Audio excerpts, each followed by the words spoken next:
Okay, I'm going to bring things down a lot temporarily. I'm going to jack it back up, promise, at the end. So, okay.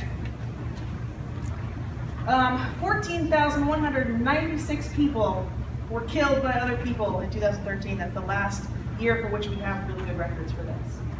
That's a murder rate of 4.5 people per 100,000 people. When you hear things like murder rate, that's what that means. It's per 100,000 people. That means 39 people every day are murdered. That's one homicide every 37 minutes. That means in the time that we sit in this room, 3 or 4 people in the U.S. will be lost to homicide before we leave this room. Hopefully not in this room, but somewhere. When you think about it, that's crazy. That's horrifying, right? But here's something we don't really think about a lot, and that's surprising a lot of people.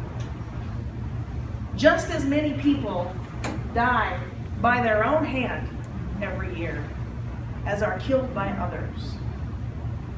And we don't really think about that because it's something that's icky. We don't like to talk about it. It's taboo. So people aren't really aware that this is happening at such a high rate. But if you were surprised by that, I'm going to blow your mind. And you might have seen this already in the thing that when we first loaded it up. But it's actually 3 times as much. 3 times as many people die by suicide in this country every year than homicide. That's horrifying, right? You're a downer. I know. I'm going to bring it way down. I'm going to bring it back up. I'm going to bring it way down for a minute. That's a suicide rate of 12.6. Stats come from the FBI and from the CDC. Okay. All right. So that's 113 people every day. That's a suicide every 13 minutes, which means by the time we leave this room today, 9 or 10 people in the U.S. will have been lost to suicide. That's crazy. That's 3 times as many people as have been lost to homicide. All right? So the question you may be having is, does this even affect me? Right? I mean, I don't know anybody, you know, I've never thought about it, but there's a lot of ways that this can affect you. So I'm going to go through this list and just think for a second about whether you fall into any of these statements. I've lost someone I know to suicide. I've had suicidal thoughts or attempted suicide. I struggle with depression or some other form of mental illness. Someone I know struggles with suicidal thoughts, depression, or mental illness. Or someone I know has lost someone they care about to suicide.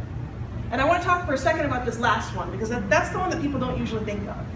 And this one actually matters because there's something called suicide contagion, which means that if someone close to you has attempted or committed suicide, you are much more likely to do so yourself. Which means that if you know someone who has lost someone they care about, then someone you care about is at risk, and it does affect you. I want to talk briefly about some particular populations of at-risk people. Military veterans, particularly female veterans, and LGBT populations are at much, much greater risk for suicide. Let's look at some numbers first. Military veterans. From 1999 to 2010, this is a study that just came out in 2013, an average of 22 veterans committed suicide every day. And there is actually some evidence that that's an underestimate. More recent studies suggest that the suicide rate for military veterans is close to 30 per 100,000. You remember those numbers we saw before? This is way more than that.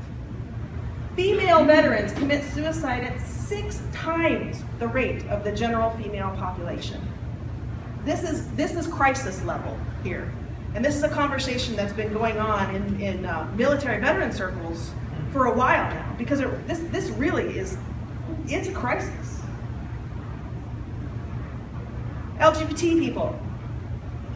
The actual suicide rates are actually kind of hard to get here because obviously when people die, it's not recorded anywhere on a death certificate what your sexual orientation is or what your gender orientation is, but we can come up with some pretty good estimates based on surveys, various studies that are done, self-reported suicidal thoughts, attempts, things like that, and then we can extrapolate from there based on what we know about attempts versus actual successes.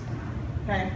So, but as a whole, LGBT youth are 4 times more likely to attempt suicide than the general population.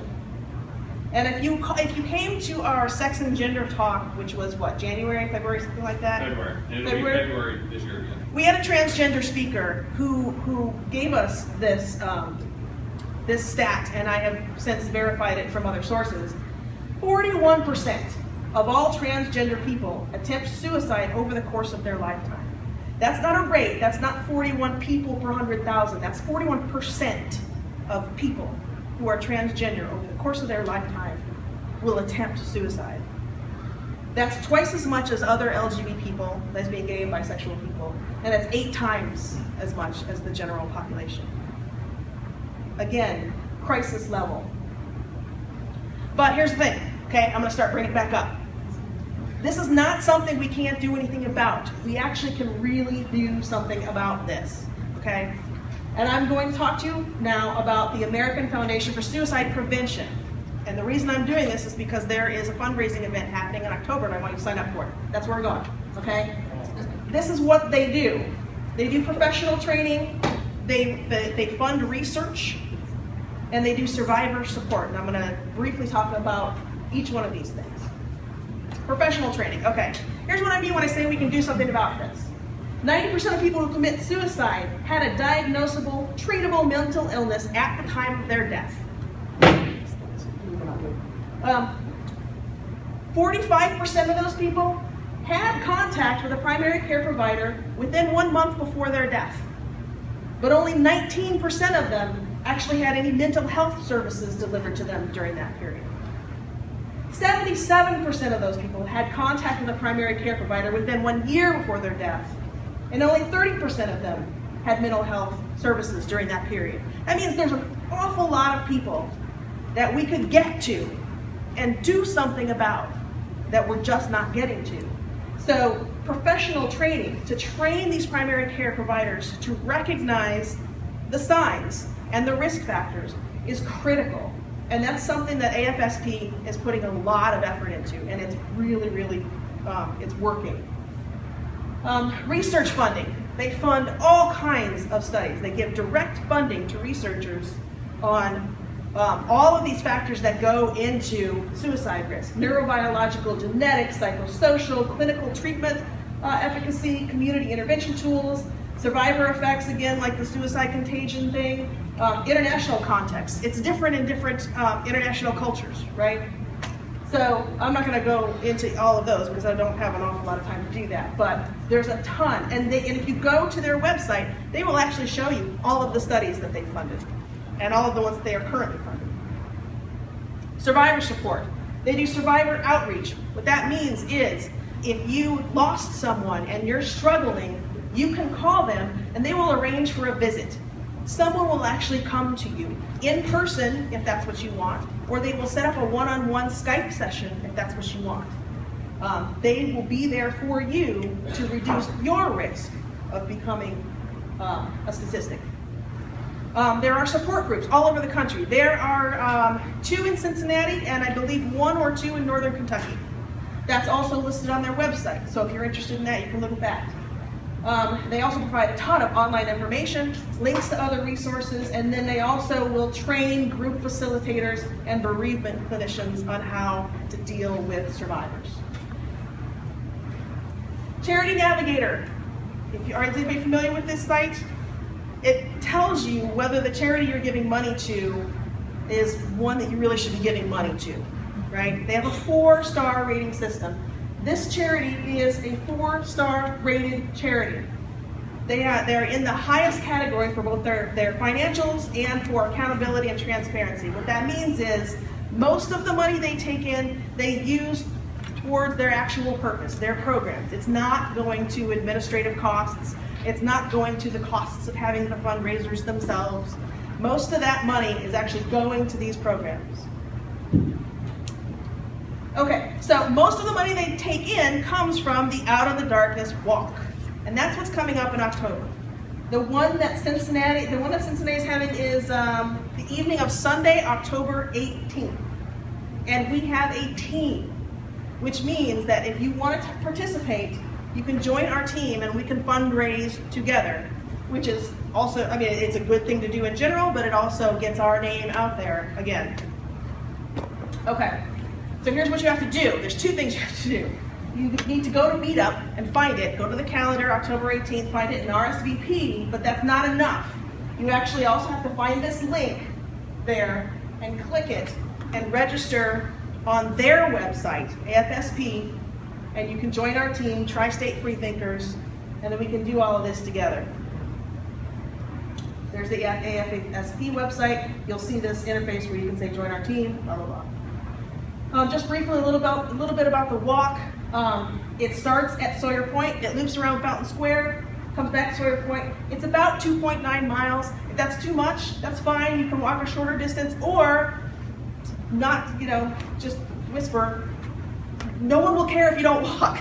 It starts and stops at the same point. If you want to just come and hang out, I highly recommend it. I'll do some free hugs. Right, How free do you hugs become too. a free hug provider? Actually, you would want to go on the AFSP, if you want to be a hug provider, go to the AFSP website, find the Cincinnati Walk, and there should be a link to where you can email the organizers of that walk. Yeah, I was just curious. So, or you could just go out and hug people, I don't know, it might be a little creepy, but. Some other cool things they do, honor beads, different color beads that are color coded based on what your relationship is to the issue. So if if you've lost, a spouse or a child or a friend or someone in the LGBT community or a military loved one, there are beads that you can pick up and wear. This is one of the greatest things. It's gorgeous. You can create a free luminaria bag. It's just a little white bag, and you get markers and pens. You can write whatever you want. Most people will dedicate a bag to a loved one that they've lost, but you can just make one and support the cause, whatever you want to do. They collect them, and then they line all of the walkways of Sawyer Point with these and put little LED candles in them. So when the walkers come back from the walk and it's dark, it's all lined with these beautiful, beautiful luminaria. It's absolutely stunning. And then when you come back, they have these balloons that are also lit from the inside, little blinking LED thing, little white balloons. And they have a ceremony, and then there's a balloon release, and it's just not a dry eye in the house. It's absolutely gorgeous. It's amazing. Again, actually I'm missing this. This is a movie, but we don't have time. So, like I said, join us even if you don't want to walk. No one will know if you're not walking. Come for the ceremonies before and after the walk because they're amazing. They have speakers that talk about all this stuff, and then the ceremony after the walk includes the luminaria, the balloon release, singing, all kinds of things like that. There will be some praying. You don't have to pray. That's it. So please go. Just in case, there'll be some thinking too. Please get on Meetup. Please sign up. It's October 18th. Look forward to seeing you there. Thank you, Colette.